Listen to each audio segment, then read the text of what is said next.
शिवराज से हिला बीजेपी का भरोसा, शाह ने अपने हाथ में ली चुनाव की बागडोर। बीजेपी के सर्वे में मध्य प्रदेश में बन रही है कांग्रेस की सरकार। मध्य प्रदेश में अब गुजरात मॉडल पर चुनाव लड़ने की तैयारी। मध्य प्रदेश में बीजेपी की हालत खराब है। पार्टी अपने ही सर्वे में पिछड़ती दिख रही है। हाल ही में कुछ टीवी चैनलों और बीजेपी के अपने सर्वे में भी स्थिति कुछ ठीक नजर नहीं आ रही है। मामला सिर्फ फंसा हुआ ही नहीं दिख रहा है, हालात 2018 के विधानसभा चुनाव से भी खराब दिखाई दे रहे हैं। 2018 के विधानसभा चुनाव में बीजेपी को 109 तो कांग्रेस को 114 सीटें मिली थी और जो भी सर्वे बीजेपी ने कराया है उसमें भी बढ़त कांग्रेस को मिलते ही बताई जा रही है। इसके बाद केंद्रीय गृह मंत्री अमित शाह ने चुनाव की सारी भागडोर अपने हाथ में ले ली है। अब चुनाव अमित शाह अपने मुताबिक लड़ेंगे। इसके लिए उन्होंने अपने सबसे भरोसेमंद नेता केंद्रीय मंत्री भूपेंद्र यादव को चुनाव प्रभारी के रूप में मध्य प्रदेश भेजा है। नवंबर दिसंबर में चुनाव होना है, लिहाजा अब हर 15 से 20 दिन में भूपेंद्र यादव मध्य प्रदेश आएंगे। पल पल की जानकारी अमित शाह को देंगे, जिसके आधार पर शाह राज्य के लिए चुनाव रणनीति तैयार करेंगे। शाह के अब मध्य प्रदेश में लगातार दौरे का प्लान बन रहा है।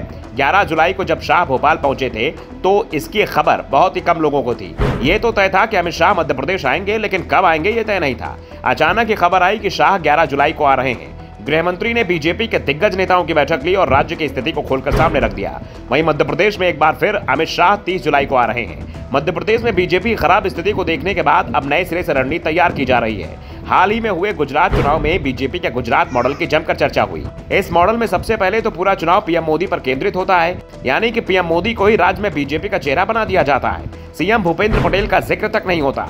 दूसरा, कई मौजूदा विधायकों के टिकट भी काट दिए गए। यही फॉर्मूला मध्य प्रदेश में भी लागू होगा।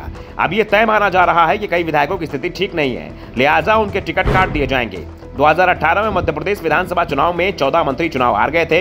अगर उस वक्त उनके टिकट काट दिए जाते तो फिर बीजेपी को सिंधिया की जरूरत ही नहीं होती और ना ही आज सिंधिया समर्थकों के चलते मध्य प्रदेश बीजेपी में बगावत के हालात बनते।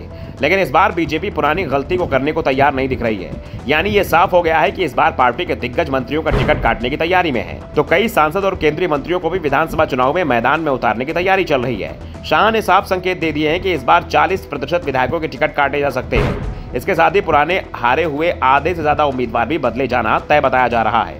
दावा तो यहां तक किया जा रहा है कि सिंधिया के साथ जो 22 विधायक कांग्रेस में इस्तीफा देकर बीजेपी में आए थे, उसमें से आधे से ज्यादा के टिकट इस बार कट सकते हैं और इसकी चिंता सिंधिया समर्थकों में अभी से ही दिखाई दे रही है। दावा किया जा रहा है कि सिंधिया समर्थक कई विधायक एक बार फिर से कांग्रेस में वापसी की कोशिश में जुटे हुए हैं, लेकिन कांग्रेस पार्टी की ओर से साफ कर दिया गया है कि उनकी वापसी तो हो सकती है, लेकिन विधानसभा चुनाव में टिकट मिलेगा ये तय नहीं है। कांग्रेस इस बार ऐसे उम्मीदवार को टिकट नहीं देगी जिसमें जीतने की क्षमता कम हो। साथ ही जिन्होंने बगावत की उनकी जगह वो वफादार रहे विधायकों को मौका देने में प्राथमिकता देगी। ऐसे में सिंधिया के साथ आए विधायक मुश्किल में दिखाई दे रहे हैं और कांग्रेस तो पहले से उन्हें वापस लेने को तैयार नहीं थी और अब वापसी के लिए दरवाजे खोले हैं तो ये भी साफ कर दिया है कि टिकट आसानी से नहीं मिलेगा। Bureau report, the Navdarpan news.